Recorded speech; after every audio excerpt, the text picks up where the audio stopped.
Booyah, what's pop locking, y'all? Big Cool Boy, Robotic Puppets, West Coast Pop Lockers, down here at Cool Boys Boxing Camp and Dance Academy. And this is my YouTube channel where I allow pop lockers to come and express themselves. Talk about what happened, talk about how it went down, and talk about what you gonna do or what you did. You feel me? This is Cool Boys Pop Locking channel. Let's have some pop lock talk, y'all. Talk your shit. Booyah! On the dance floor. Welcome to Pop Lock Talk. I got a cold show for you today. I got a cold show for you today.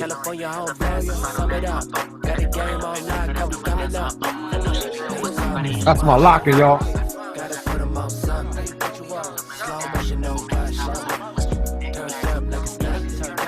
And I ain't gonna tell you who we got on the show.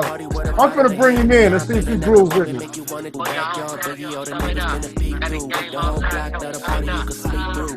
So, ladies and gentlemen, on Pop Lock Talk, we got OG Skeeter Rabbit. Skeet, can you hear me? Yeah, he loud and clear, bro. Loud and clear.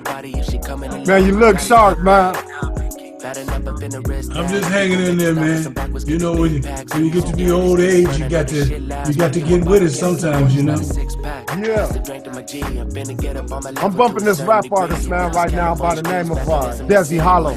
This dude go around, man, getting all the pop lockers and putting them in his music video. Shout out to Desi Hollow. Those doors, those some great doors, man. I'm so glad the door's open. Love the hat, bro. Love the hat. I got my CPT on. Oh, yeah. You represent. Right on. Right on. Ladies and gentlemen, for those who don't know, I love this show right here. I'm excited about this one right here. I love when I have real OGs on the show. This is what validates the show. This is what makes it authentic and official when I have cats like this talking to me on my show. You know what, man? Do me a favor. Identify yourself, brother. Hey, man, I'm so glad to be here. I'm glad you brought me on here. I'm Skeeter Rabbit, the original Skeeter Rabbit, OG Skeeter Rabbit. They threw the OG on there because the name's been used down through history, but I'm the original Skeeter Rabbit, and I was given that name. I've had the name Skeeter since birth.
They say he tapped on the glass on the windows when he saw the baby, and he said, "That's Skeeter right there."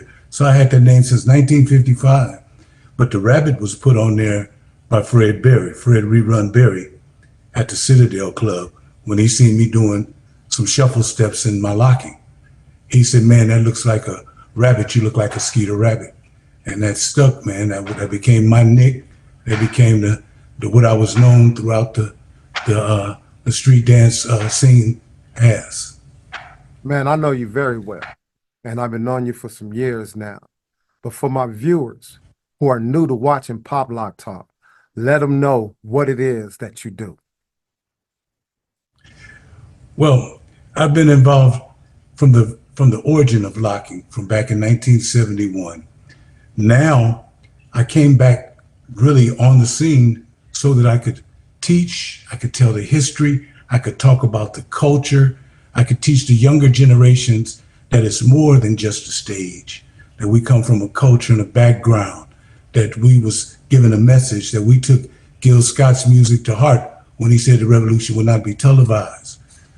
We went out in the streets and we put it out there in dance just like our brothers and sisters put it out there in music.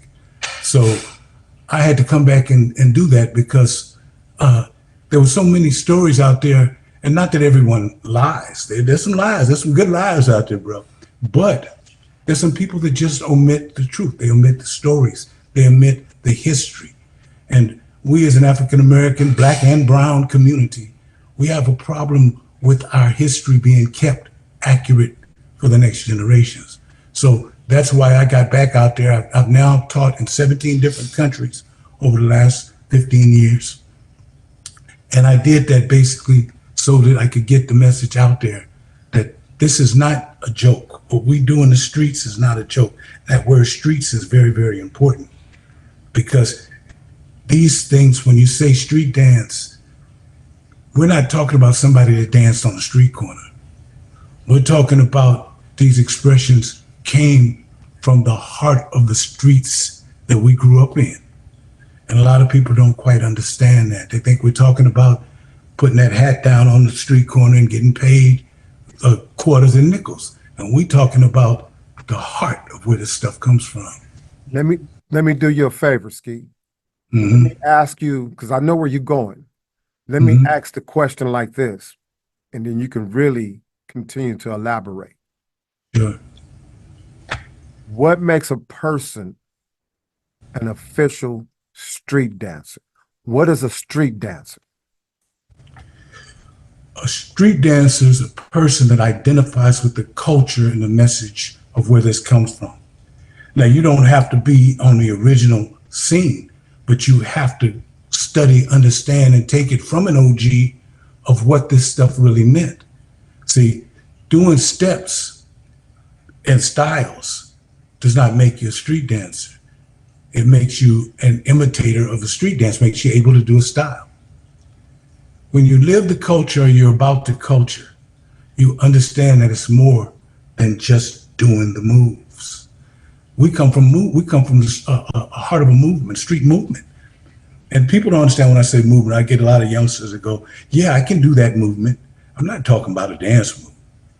I'm talking about, do you understand what the language of these dances meant in the streets? You got to look at the term street. Street is very prevalent in our culture. And I'm not talking about, when we talk about street dance, somebody that danced on a street corner. That's not what I'm talking about. I'm talking about someone that can relate to these dances coming from the community of the streets, the street community. That's what I'm talking about. Somebody that understands the community, that understands the movement that took place, that understand the evolution of these dances, and they representing where these dances come from. Because there are a lot of people out there that can do styles. They can do moves in styles, but they don't understand that that's not what a street dancer is. A street dancer represents the culture. Okay. Right on. Right on, man. The term pop lock, how do you feel about it? It's a valid term. Now, when I first started teaching and I started going internationally, people didn't understand the terminology. That's because the information that came prior to that always tries to erase the most important part of history. And the most important part of history is the origin. So they tried to erase the concept of pop locking. But people have to understand the history and research the history. Now, see, me being an OG and coming from the history from 1971, I understand it from seeing it, but also understand it as an investigator, because that was part of my background also, is investigations. So when people start talking about where these things come from, you have to understand that pop locking, the root word of that term is lock. or locking. So therefore, there's some history in the origin of the locking movement, the locking street dance movement. So you do believe that the dance locking has an influence on the dance pop locking? Pop. Absolutely. And I can explain it from a historical standpoint. See, when I go back into 1970, 71, I was first taken to the Citadel Club by a young man by the name of Charles Robot Washington. He was the first one I ever saw in 1971 do the robot, not a mime robot. He did the dance of robot. He went out on the dance floor with a dance partner, asked her to dance. They went out and danced to music as a couple, a social party dancing as a robot. He took me to the Citadel Club. That's where I met Don Campbell in 1971. Those two were friends. They were partners. They were just developing these Charles things. Washington? Charles Washington, the original Charles Washington. Not the one. Is that the same Charles Washington from Funky Bunch? From Captain Crunch to the Funky Bunch? Okay. No, that's the 1980s Charles Washington. Okay. I'm talking about 1971 Charles Washington. Him and Don Campbell created a street dance movement together. Don even talks about doing what he called the robot shuffle, which was a start of a robot as it started, as Charles would start his robot move. Also, what influenced Don Campbell was the funky chicken, the breakdown, and the rock steady. Don did them uniquely in his style, but those two came along together. So the natural evolution. Now I'm talking from, I'm not just a locker. I was the robot on Frank Sinatra's tour. So I was in one of the first robot movements. So pop locking is the evolution of locking and robot. When you start looking at the hits in popping, you're looking at the same hit in robotics, except for it's slower and more defined. Okay. So Skeet, this conversation is finna get real deep. Go with it, bro. Because if locking has an influence on the dance popping, pop locking is what I call it. Yes. A lot of people say the dance was created in the Bay Area. So my question is, how is it created from the Bay Area if this dance is an offspring of locking, which locking was created in the Southland? What you have to look at is that a lot of things are an evolution in history. So you have this West Coast, Southern California evolution of locking from 1970, 71 and robot in 1970, 71, evolving into pop locking, which was the West Coast style, the West Coast, Southern California style of popping.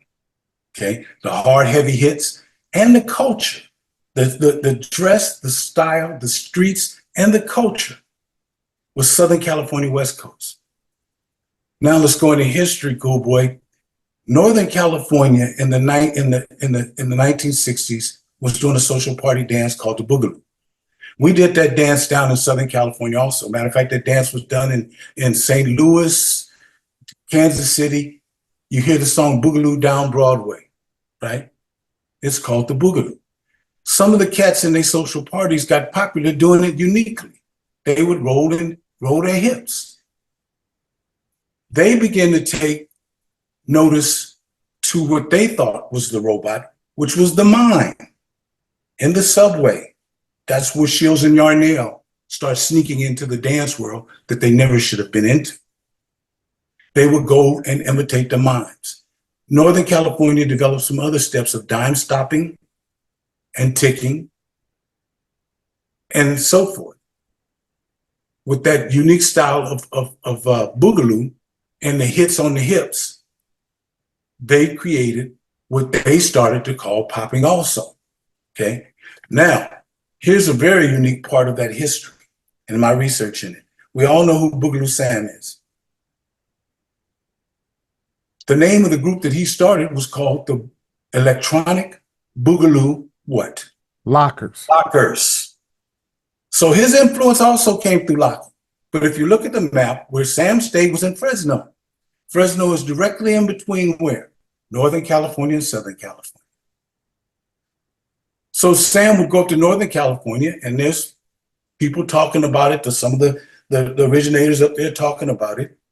And he started to take that Boogaloo style and some of those steps, bring it down to Southern California, where he would see locking, and it started to evolve into pop locking.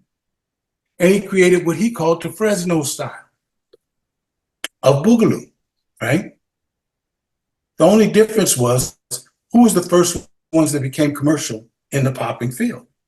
The Electronic Boogaloo Lockers, but they changed the name to the Electric Boogaloos. Exactly. So out in the world, everyone took them as the originators of popping. But he didn't tell that what he was doing was a combination of Southern California locking and popping. Or maybe he did tell it. Maybe they weren't listening. Maybe the commercial people weren't listening. But it did not get taught in history that Northern California had its creation based on the Boogaloo and the mimes, Shields and Yarnell and the mimes.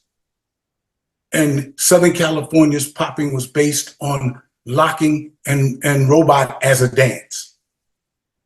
Look, I'm not here to change history, but I have a question to ask you. Go ahead. Because as of right now, the Bay Area has the reputation for creating the dance.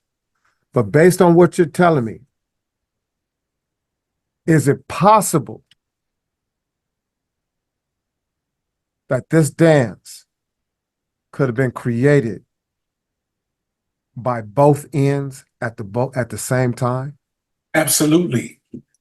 Absolutely. That's the same thing that I say about all street dance history. Locking has a culture and a history out of Watts and Compton, Watts Writers Workshop, the Watts Stacks concert. It has a history that the Lockers were never really part of. Most of them. Greg and Fred Berry were down in Watts and Compton with the Go-Go Brothers. And this, I'm telling you, Pop Locker's original history. See, we've taken up the history of hip hop. Our history is funk and soul. Our history is not hip hop. We preceded hip hop. We were before hip hop. We were at the end of the 70s when Soul Train came out. Yeah. And we created a street movement behind that. The Go-Go Brothers was only allowed in the streets wearing Ace Deuce hats with the gangsters and the gangbangers and everybody else because we were real to the culture in the streets. The commercial world, that performance you see the Lockers do, most of them were not allowed in the streets of Compton, Watts, and Inglewood. They don't know where Dudos was, bruh. They don't have any idea. They didn't go to the Amberlight dance contest. Yeah. Because it was too deep in the hood. Yeah. Penguin walked the streets with me and we went to house parties. And it didn't matter whose house it was. If there was a red light on it and they wanted a quarter in the cup, we walked into house parties. Hey, let's give him 5 seconds of Lock and Love, man.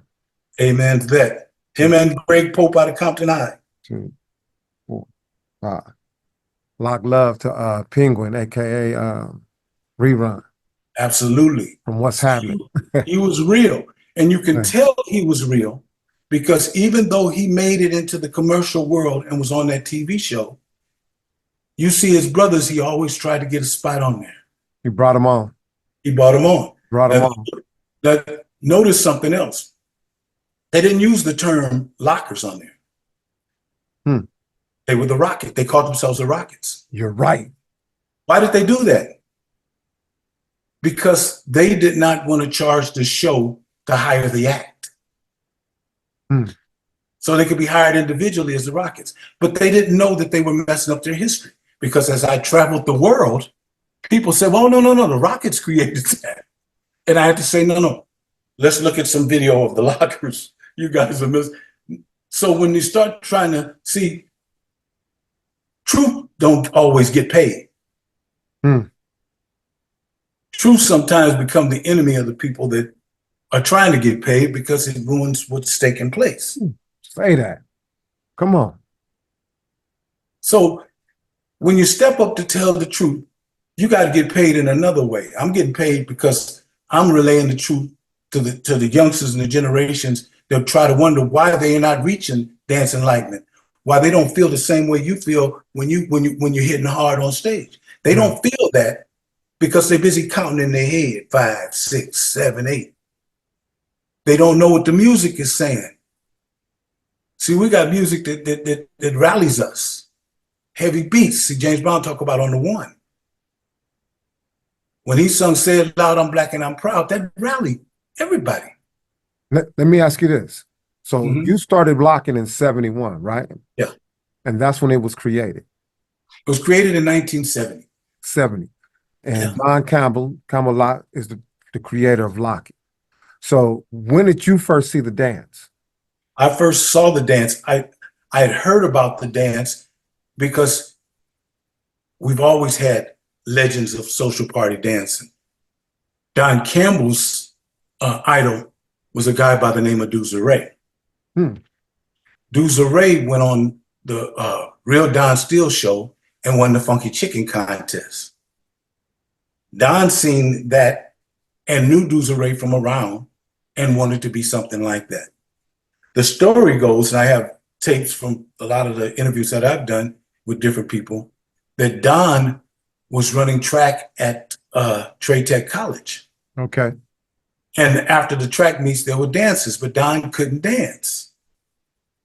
Some of the other track guys would dance and kind of tease Don, so Don wanted to learn how to dance. He couldn't get that funky chicken down. He couldn't get that funky chicken down. He'd do that hesitation in there when he tried to do it. Yeah. But that became synonymous with the hit, with the lock. With the lock. Yeah. And the robot shuffle. Robot shuffle. It became synonymous with that move. He was trying to imitate his buddy Charles. So who turned you on to the dance? I went to the Citadel and I'd heard about it, and I was doing cha-cha and some of the things that we were doing in school. And I became known, me, my Go-Go brothers, Tony Go-Go, Buddy Go-Go, Kevin Yo-Yo. Second generation was Mike Peekaboo, but we was doing it in the schools. Charles Washington was a neighbor of Buddy Go-Go. So Buddy Go-Go came and said, man, my neighbor Charles that do that robot stuff, he wants to take us to a club on Saturday. Wait a minute, what school was that? I was at Vernon Day High School in Watts. Okay. And we would get out in the senior square, we get out in the dances, and we was known. We go around to different dances. You know, cats did the cha-cha, cats did the alligator. They did those things to get known, right? Everybody likes to get known. So we loaded up. I had a 6-4 Chevy. I didn't have the money for the rims yet, but I got it at 16, 17 years old. So we loaded up. We took Charles Washington. We rode down to the Citadel Club. I changed the thing on my birth certificate. I was only 17. I changed it to 18 because it was 18 and over club. Charles, we go up to the door. The two promoters, Boom Boom and JD, who I later know because they owned the other clubs that we was going to. They say, "Oh, you with Charles?" They let us in. We go into the club. I see our old friend Penguin from the hood. He said, "Man, y'all do that thing you be doing at the dances." That's where I started doing the shuffle steps. And he started calling it the Skeeter Rabbit. Don Campbell over in the corner was making all kind of noise. But locking did not look like it looked when you start seeing it on stage, when you start seeing people that had evolved it, added steps to it, added technique to it. People like Greg Campbell Jr. Pope. So what is the original movement of locking? What is the beginning? It's hard to.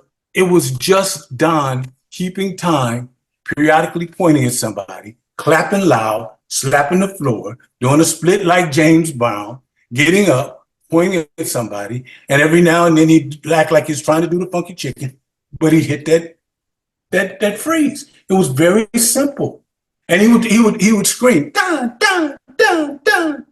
And he would do that. And the club would light up. But I'll tell you something about that first night. That first night, Charles came up to me and he said, man, because Don was getting a lot of attention in there. Greg was just getting started. He was getting down. Penguin was in there. We was doing our stuff coming out of Urban Day High School. And Penguin had said, do that shuffle stuff you do, Skeet. And Charles came up to me and says, I'm going to turn this thing out. I looked at Charles because Charles hadn't showed me his stuff yet, right? I looked at Charles, what are you going to do, man? This club is jumping. All the people that later became Soul Train dancers, it's all up in there. Later on, a song came on, Cool Boy. I've never been able to find this song except for at the Citadel. They played Robot in a Robot's Land. And Charles broke out. Stop the club. Stop the club. That's when I knew that that's something I was going to do. Give me your opinion, man, on why this dance locking is so fascinating to people. There's a message in it that people try to figure out. When people think they were just moves, if you notice, it came out of the 1960s. I'm talking about 70, 71 when Don created it, right? When I walked up to you on the streets and I wanted to shake your hands, how did I shake your hand? I didn't shake your hand businessman style. We locked hands, right? We locked thumb grip handshake, right? That become part of the solidarity. Notice it was put in the locking later on.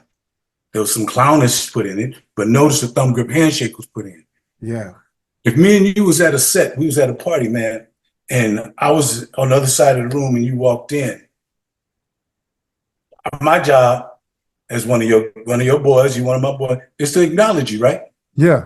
How do I do that? What's up? What's up? That's right. It. So Don was acknowledging people when he did that. Okay. If I tell a good joke and I stick out my hand to get 5, you acknowledging what went on, right? Right. So when lockers gave themselves 5, they was acknowledging themselves. we all know what this meant. We all know what this meant. Yeah. Right? Yeah. So when I'm doing a Scooby-Doo and I throw that up, what's that mean? To the people. That's to the people. Coming straight out the 60s. Yeah. But the commercial world tried to wipe out the message.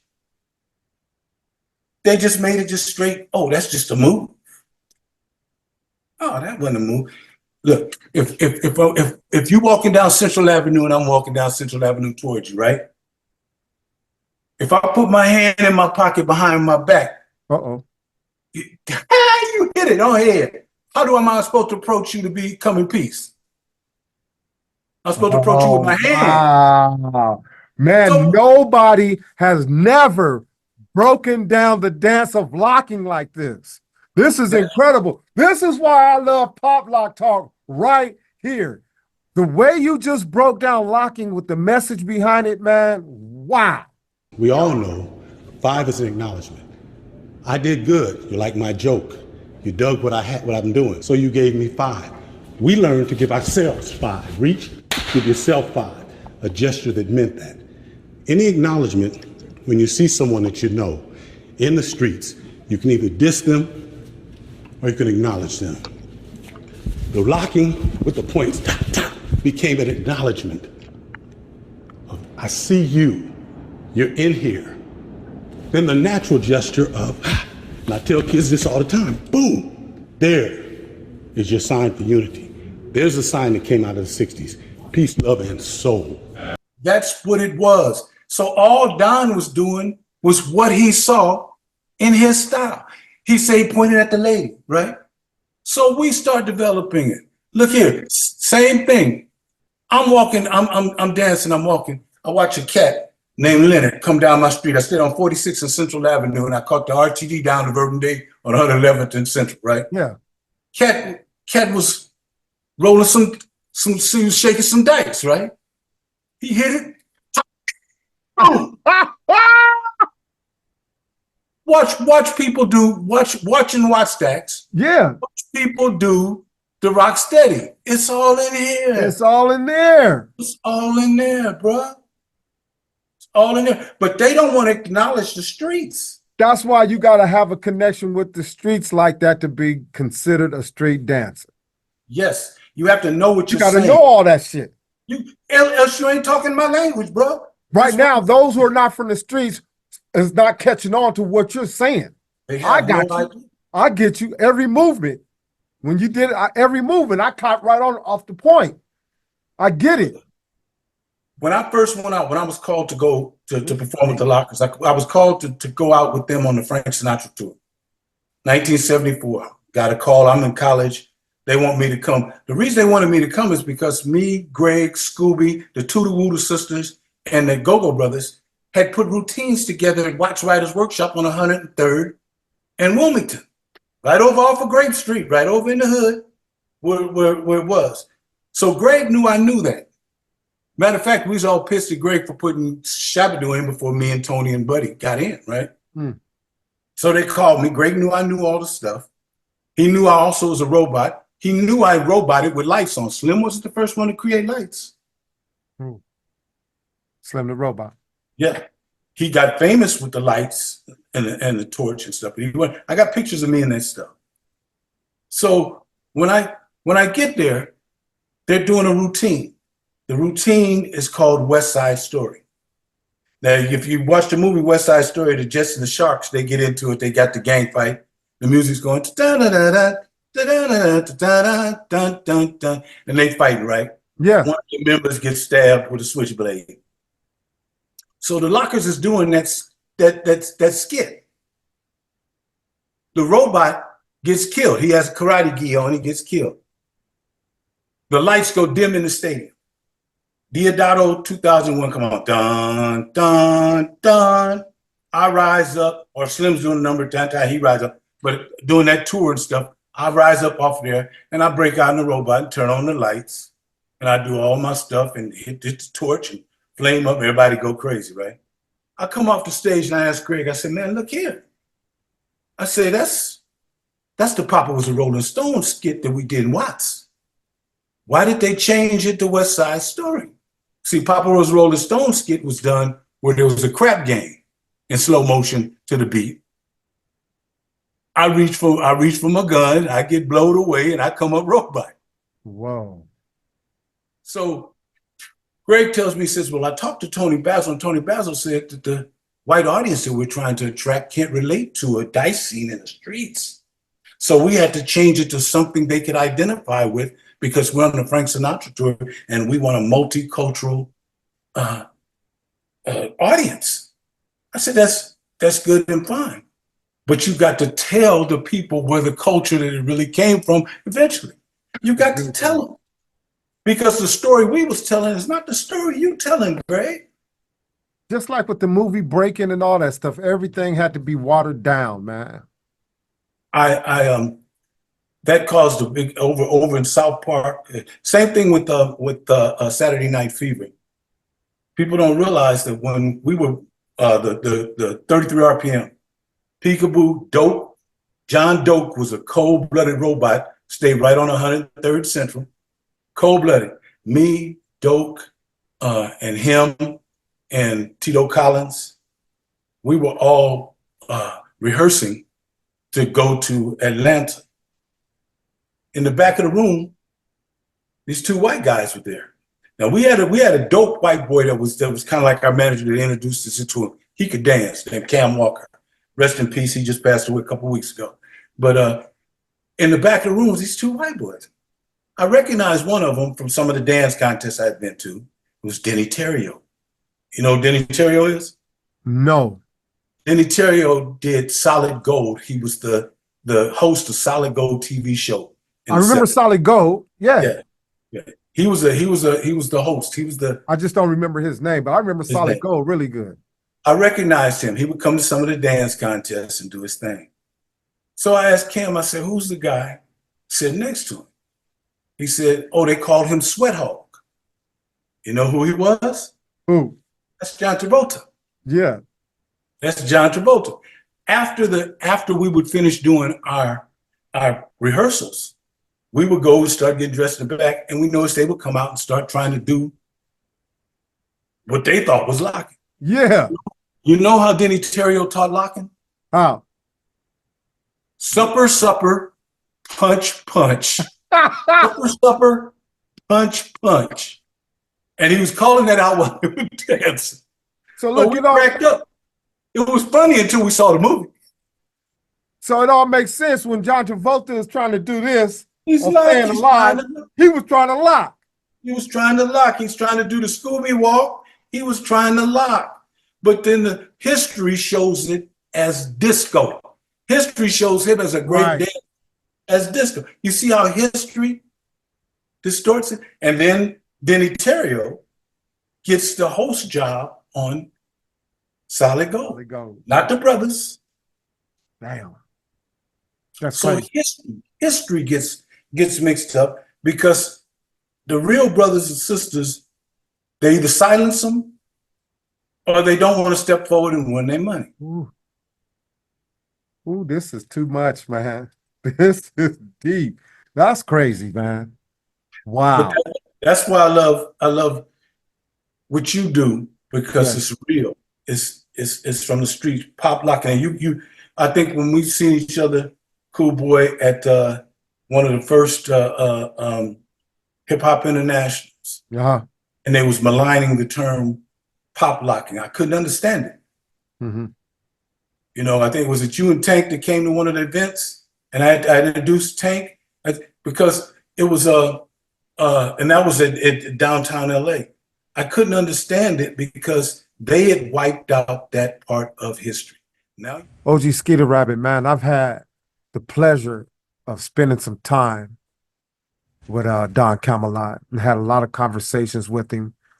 We've done events together, you know, where he would do master classes and they would hire him, and I was hired to do, you know, the pop locking and stuff like that. And during breaks, me and him would be outside talking and communicating. He would tell me his history and the stories. But one of my most memorable moments, man, is there was a huge dance competition in LA. And he was there, and I was able to bring him up on stage, man, and introduce him to everybody that was there and tell them who he was, and, you know, what he created and stuff, man. And it was just a beautiful moment for me. DJ, can we get a little bit of silence, man? Let the legacy speak for a minute.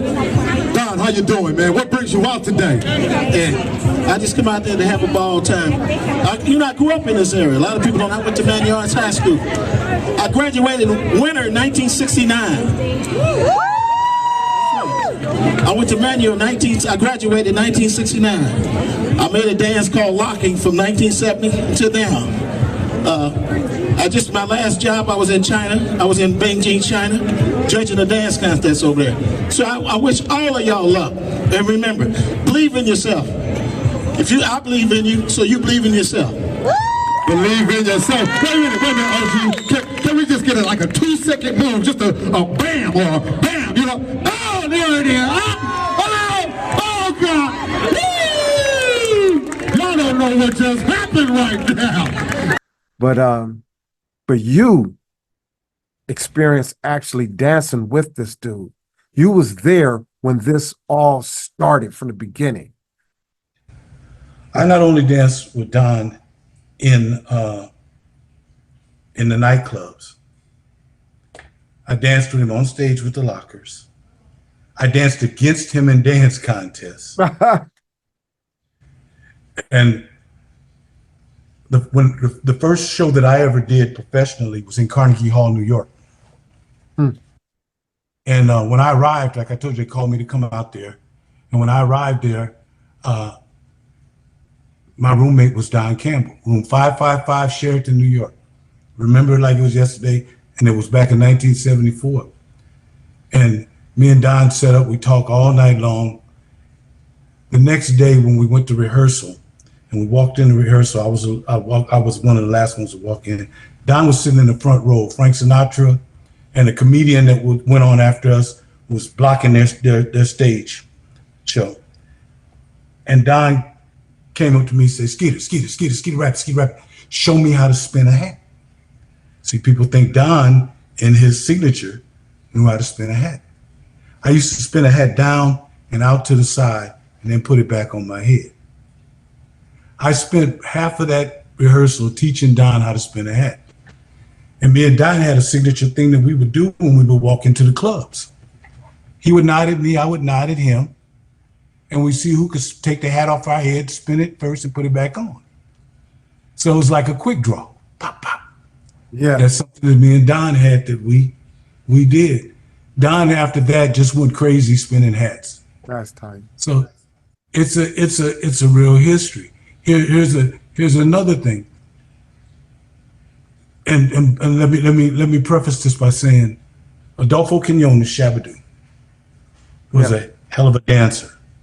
You could show him something one time and he could do it. You could show him choreography one time. You show him locking stuff one time, he could do it. But he wasn't from the streets. He never danced in South Central. He never danced on the East Side in the Bottoms. He never danced in Inglewood. He was a Hollywood dancer that the Lockers put in the group. The way that we met Shabba-Doo, and his name wasn't Shabba-Doo at the time, we were called to go out to a BSU dance in Fullerton, California, at Cal State Fullerton. We was called by Freddie Maxey, Soul Train dancer Freddie Maxey. She called us. Hold on. I don't mean to cut you off, but I need you to do something for me. Mm-hmm. Before you go into that story, if you don't mind, Mm-hmm. name some other lockers who are Hollywood and not street lockers. Well, let's one of the ones I want to mention, and he was a Soul Train dancer, and he came to Mavericks Flats, but he was not from the streets in the hood, was Alpha Anderson, Alpha Omega. What made Alpha unique, and he would go to the dance contest like at the Sopwith Camel and that sort of thing, and he would do his style of dancing, which really was a form of the old school alligator, where cats would put their 1 foot behind their knee, go down and spin up. Alpha developed a step that was named after him called the Alpha, where when he spin up, he could fall back and do that step. Yeah. And he would go all over the place. If he found a female that could dance with him like that, he was dangerous in the dance contest.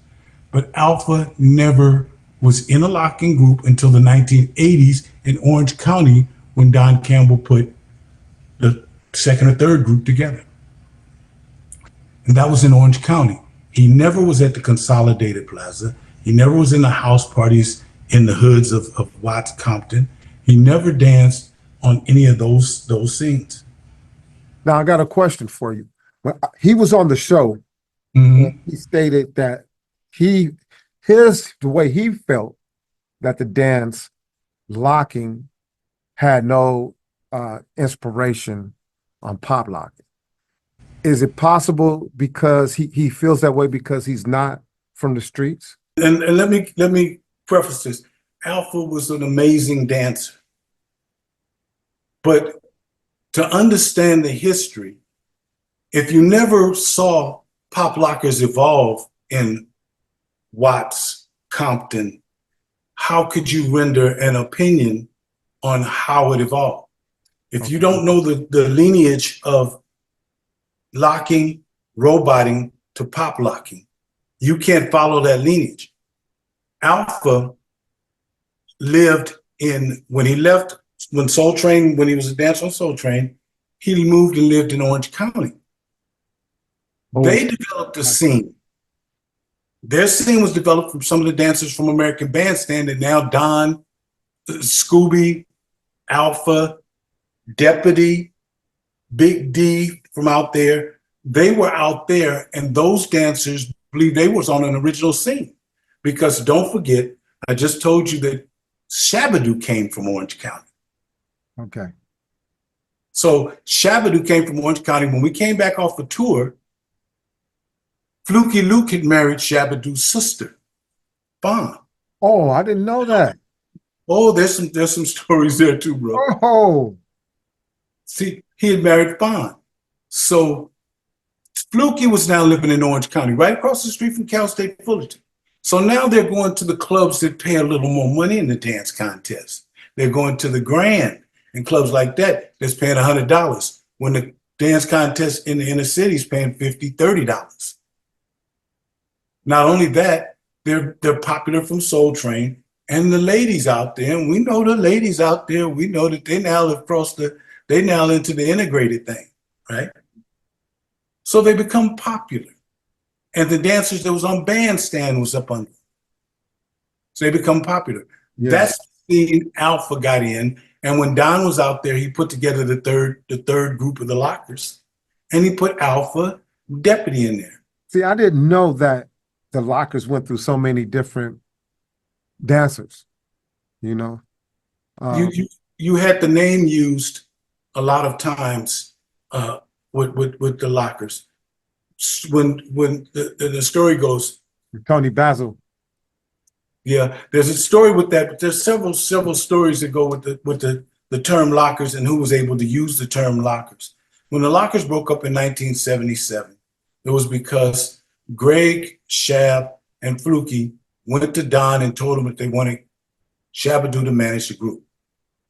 Penguin had already left and was doing what's happening. Basil had already left to go back to Mickey Mickey. They had put Tony Go-Go in the group because I had actually fallen out with the group over some contractual stuff. And they told him I was going to sue him over the contractual stuff. So I was out of the group, and they put my best buddy, Tony Go-Go, in the group in my place.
Don created another group, the Lockers. Greg and Shab and Fluky thought Tony Go-Go was going in their direction. But he didn't. Tony Go-Go stayed with Slim and Don. They added Alpha, they added Deputy, they added a guy by the name of Stan the Man, and they added another female, I forget her name. And they created like a second or third generation Lockers in Orange County. But don't forget, Greg and Shab and Fluky did the same thing. Greg did it. Shabba-Doo never was going to be the one that was going to be the manager. Greg was the actual choreographer of the group. Tony Basil was not the choreographer. Okay. Greg was the choreographer. Tony Basil was the manager and the stager of everything. She had the connections. Why else do you think that the Lockers was dancing with Frank Sinatra? He wasn't a funk style. She had that connection. And I give her credit for it because she broke the barriers. One of the alternates in the Lockers and became a Locker and actually danced with Greg and Scooby-Doo before there were Lockers. That was part of the footwork during the time period of the Funky Chicken. Okay. So there was Skeeter Rabbit, Then there's a dance called the Skeeter Rabbit, which of course was developed with through all these guys, and that's why it's called the Skeeter Rabbit. Then there's a Skeeter Rabbit in the Electric Boogaloos, which is not the same Skeeter Rabbit that was in the lockers. As a matter of fact, when Slim, we got to the Sheraton Hotel, talking about Sinatra, we got to the Sheraton Hotel in New York, and Slim wasn't there. And we found out that Slim couldn't make it. We had time periods like that. I think it was a matter of maybe a few tickets. He couldn't make it. So we immediately called a Skeeter Rabbit. And Skeeter Rabbit, we put him in Slim's outfit, got the lights set up, and he was the robot all through the Sinatra tour. Skeeter. Yeah. Greg and them had set up another lockers. And you remember Jazzy J was in their group, and they did a whole nother lockers on this side. Okay. Okay. Now, back when the lockers was one group, Don Campbell would put different people together, and he would do live shows in Hollywood for different organizations, and he would make his own deals. But he wasn't telling Basil and Greg and them that he was doing it. I've danced with him several times under the name The Lockers. Peekaboo Frankie danced with him. He would get Fred Berry, he would get Tito Collins, he'd get another dancer by the name of Tick, and he'd get a dancer by the name of Fuji.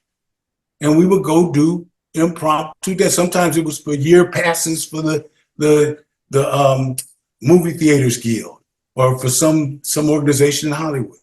And we would bill us the lockers. Yeah. When I first went to Japan, and I first went to Japan in 2004 with Tony Gogo was doing an event there. I went out on stage and we were introduced as the Lockers. I didn't know I was going to do a show. Greg, myself, Tony Gogo, Gemini from France, and Loose Caboose. They billed us the original Lockers. When I came off stage, I asked Greg, I said, Greg, we can't do, how can you use the name The Lockers? He says, Skeet. He says, I got an understanding with the Lockers. The arrangement is that anytime 3 originals are together, they can use the name. I says, okay, 3 originals. He says, yeah, you, me, and Tony. So Greg considered me an original at the time. I told Greg, I says, well, now what you're going to have is you're going to have Gemini from France always saying he danced with the original Lockers. You're going to have Loose Caboose saying he danced with the original Lockers. I said, that's what's happening. Everybody was putting a group together and using the name. Okay. I see how that happened. Wow. It's a lot of things in the history that's never told. But let me ask you this question. All right. Skeeter Rabbit from the Electric Boogaloos. Is there a relation between the two of you because he has the same name as yours? I had never met him until 2004 in Japan. Really? Never knew him. I had heard, I think my brother who's an attorney said, man, I went to a club and some guy called himself Skeeter Rabbit. I got a little mad at my brother. I said, man, you didn't check him on that? He said, no. Once they started traveling, it didn't matter. Nobody had an internet to find out who was using what or doing what once international traveling went on. Stephen Nichols told me when I met him in Japan, and we met him, went to sit down in a room and we talked. He told me he used to watch me on 110th on Broadway. I had a girlfriend on 110th and Broadway at the time, and I would go by her house, and sometimes we dance in the front yard. The kids come down and watch. He told me he was one of those kids, and the neighborhood just started calling him Little Skeet because he started trying to do what I was doing in the front yard. They start calling him Little Skeet. He says, so he would start going to some clubs and dancing, and he really didn't have a name. He says, and one day he was standing out front, and Basil and Greg was going in. And they said, they took him to the front door and said, oh, this is Skeet, Skeeter Rabbit. And from that point on, they would let him in the club for free and call him Skeeter Rabbit. He said he would tell other people that he wasn't the original Skeeter Rabbit, but it boosted him. It boosted the name, so it stuck.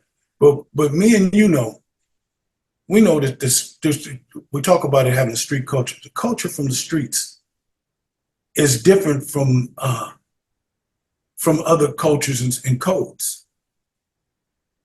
I cannot take somebody that's developed a reputation and a legacy in the streets. I can't go use his name. His boys is gonna check me. His crew's gonna check me. If it's a gangbang, I'm using his name. I'm putting myself in jeopardy, my life in jeopardy. Everybody else, you don't do that. That was a violation. Right. And that's why I was asking, because normally when it's like that, it's called being a deuce. So that's why I was asking, is there a relation between the two of you? Well, you and know, you know what? Let's do this, because I met Skeeter Rabbit and he was a cool dude. he's a good guy. Let's give him 5 seconds of love, because he was rest in peace. Absolutely. Rest in peace, man. Skeeter Rabbit from Electric Boogaloo. Absolutely. I don't so much fault Stephen. I fault my boys for not calling it. And all of them danced with him, all of them toured with, all of them did their things with him. Look, I still get relatives that call me and say, man, I just looked on the internet, not relatives, but friends. Man, I thought you was dead. I still get that. I had one girl from New York call me and she said she had a baby by Skeeter Rabbit, M.I.M. High. And I've been married 45 years. You don't do that. You don't, you mixing legacies, you're mixing reputations. Yeah. So they should have, it's nowhere in the world. It caused so many different issues in more than one way, yeah. There's nowhere, if I go to a gig and I go up on stage and some guy walks up on stage and announces himself as Cool Boy, I got to go to the mic. Yeah. There's nowhere in the world you're gonna find a video with me dancing with Cool Boy and it's not you. Hey, I want to have some fun with that right now. Do me a favor. Do me a favor, Skeet. I want you to act it out, homie, right now. If you went into a club, I want to see your exact expression, because you said your boys didn't look out for you. Yeah. Show me if you stepped in a spot right now and there was somebody up there pop locking and his name was Cool Boy. Oh. Act it out for me. 5, 4, 3, 2, you're on. Say, bro, hey, let me talk to you for a second, man. Do you know Cool Boy? You know the original Cool Boy? You related to him?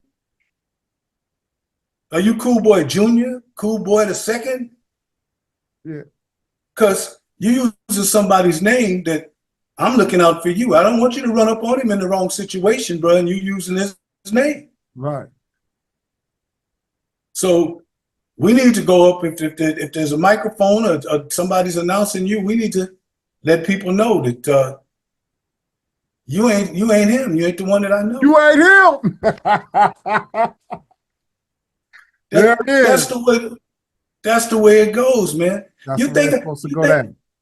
Yeah. You think, and I know some cold-blooded dudes from back, when we hit the streets wearing ace deuces and stuff back in 1971, 72.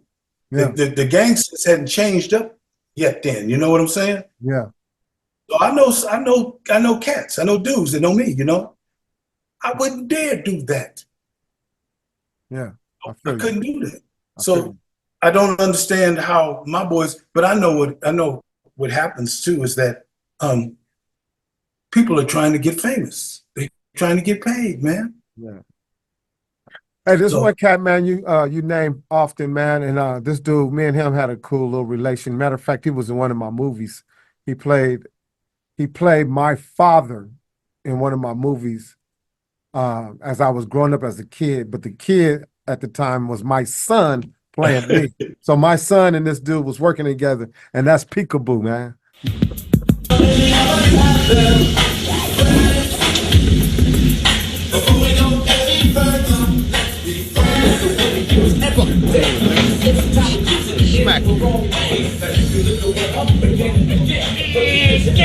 Say, Hiccup, I'm not giving you shit. Fine, I'm not giving you nothing. I'm not giving you nothing, man. Find an address. You need a job, homie. That's what you need to do. I give you $1, wash your ass.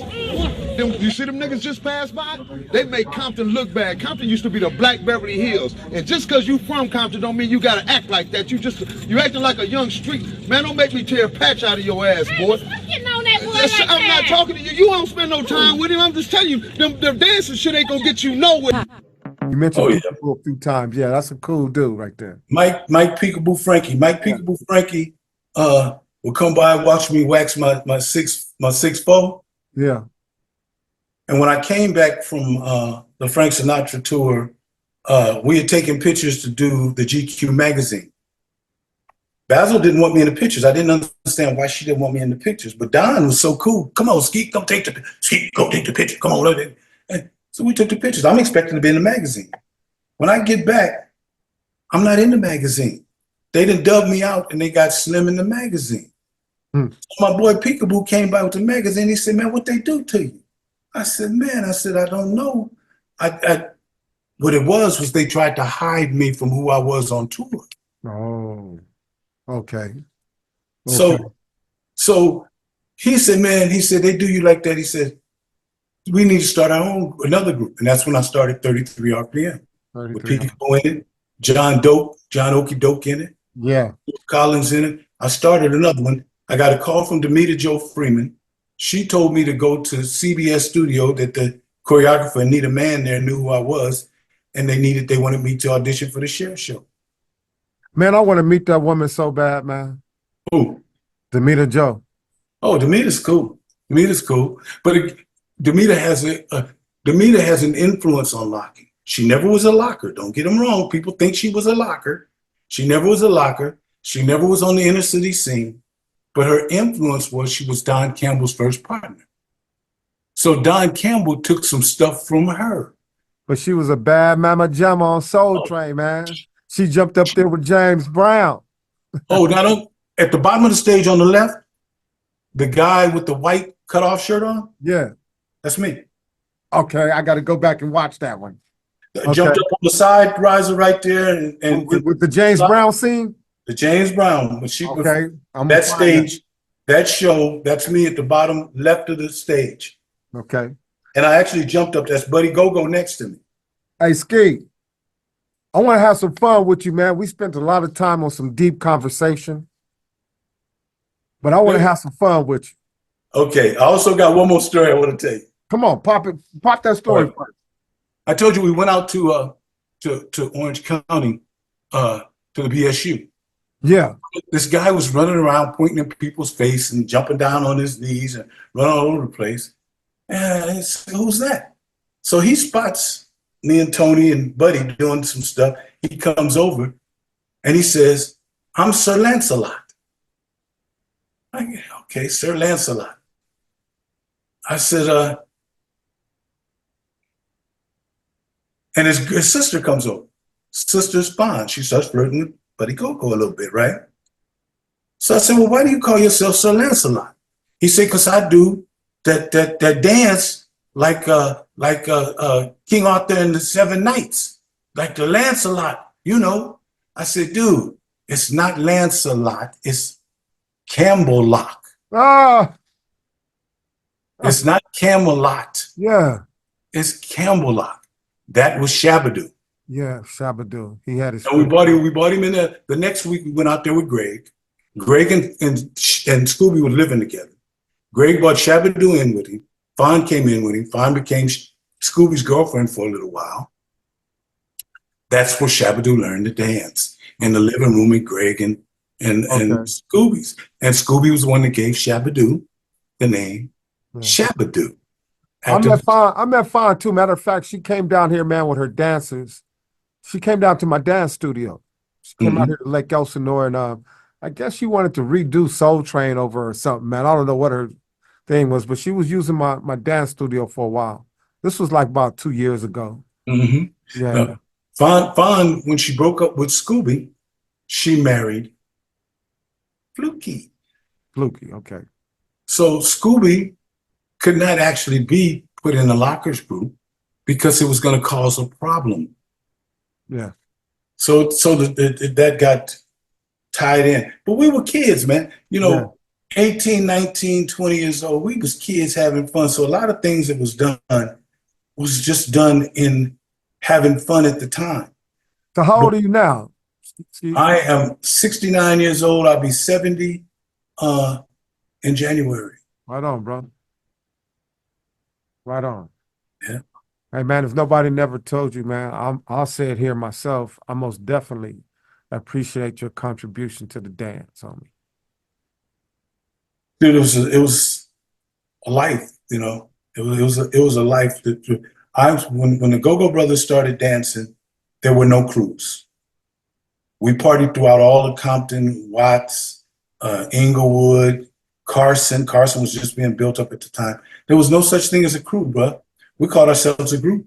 Let me ask you this. If Don was here, or if there was one more thing that you could say to him, what would you say to him?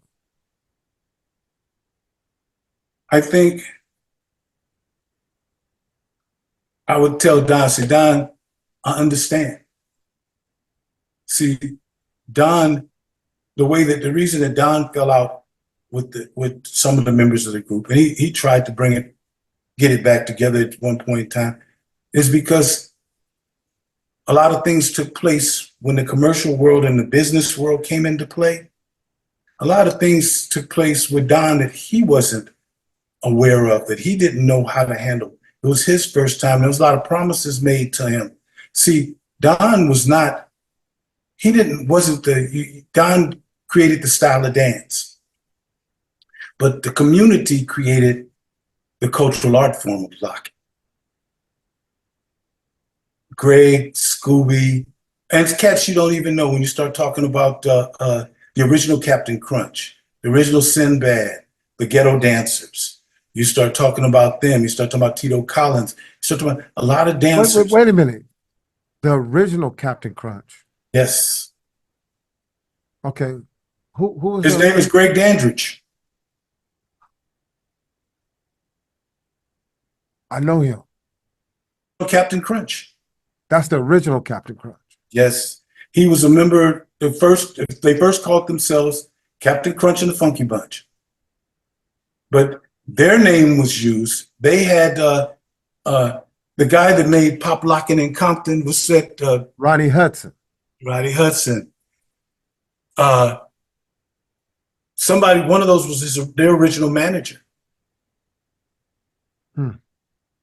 And the Ghetto Dancers was one of the first groups around the time with the Lockers. After the Go-Go Brothers and after Watch Riders Workshop Creative Generation, they came into play. I know who you're talking about.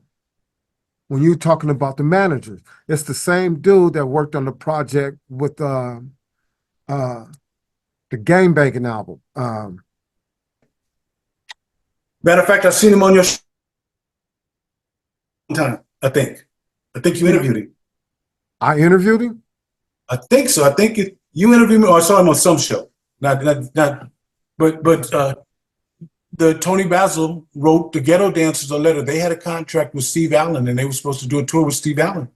And they got a letter from Tony Basil. I've had them on my show before, and I've danced with them. I got pictures of me dancing with them before. Tony Basil told them that they weren't in the union and they wasn't going to go on the tour unless they hired her as manager. They said no, and they kept their manager. And sure enough, they didn't. They got canceled from that tour, and Greg, Shab, and Fluky did it. Okay. They were originally called Captain Crunch and the Funky Bunch. They changed their name to Ghetto Dancers, and then a group in Orange County under Jeff Kutash started using their name, Funky Bunch. Okay. All right, look, we're running out of time, man. So I gotta have some fun with you before I let you go. Go ahead. You ready? Okay, so we finna change the whole vibe up here. You got it. I'm gonna ask you some questions, man, and you gotta answer them, okay? If you don't answer, I gotta call you a cupcake in front of everybody. Go ahead. So go with it. You ready? Yeah. Let's start off easy, man. Incredible Hulk or Superman? Pick one. Superman. Okay. You want to fly, huh? I want to fly down. I want to see that from above. Okay. Weekends or weekdays? You know, I like to sleep when everybody else got to go to work. Weekdays. Weekdays. Okay. Tacos or burgers? Oh, that's a good one. I would say tacos. That's right. Okay. Here's a good one. Ass or titties? Ass. You married, your wife must be back there, so he had to whisper Yes. that. Cool boy, don't ask me no shit like that. Hey, Kevin Hart or Cat Williams? See, that's a good one because Cat Williams drunk is better than Kevin Hart sober. So I'm gonna take Cat Williams if we got some Hennessy. Okay. If you had to smash one, Mm-hmm. and you came back out of this, either Wheezy from the Jeffersons or Florida from Good Times.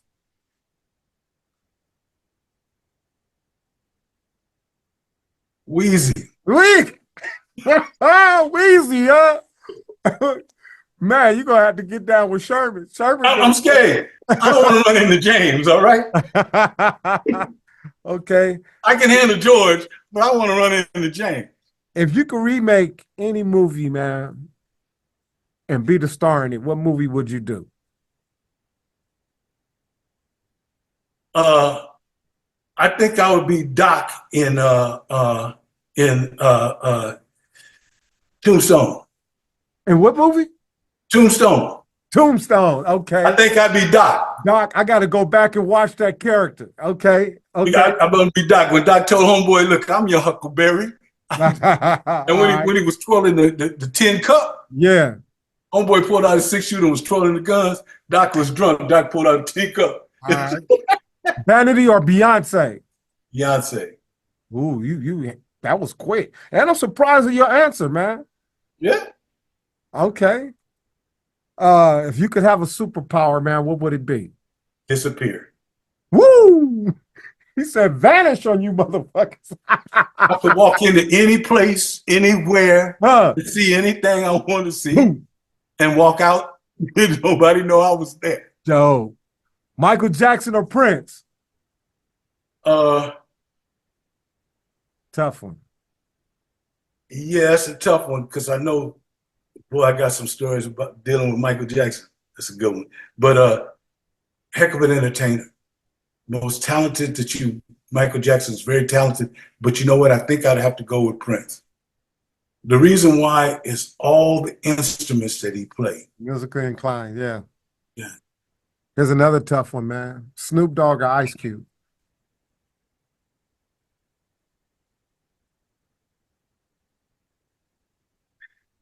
Snoop Dogg. I like to hang with Snoop. Yeah. I like to hang with Snoop because Snoop is fun to hang with. We can talk football. We can talk all kinds of stuff. Right, you can. Yeah. If we was going to put a business deal together, though, I'm going to sit down with Cube. What do you look for in a woman?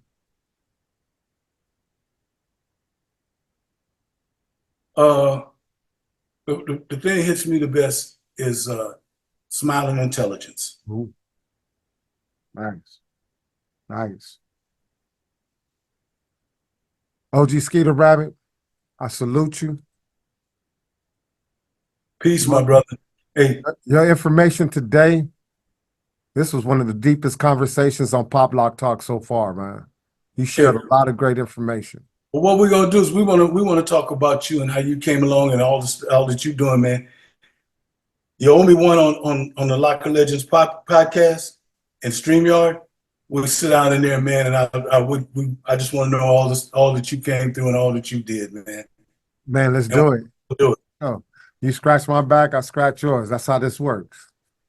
That's how. Peace, bro. Anytime you want to talk about anything, anytime you got any questions, anytime you got anybody ask you a question that you don't have the answer to, yeah, pull it on up. We can go in the StreamYard without even recording, and we can talk.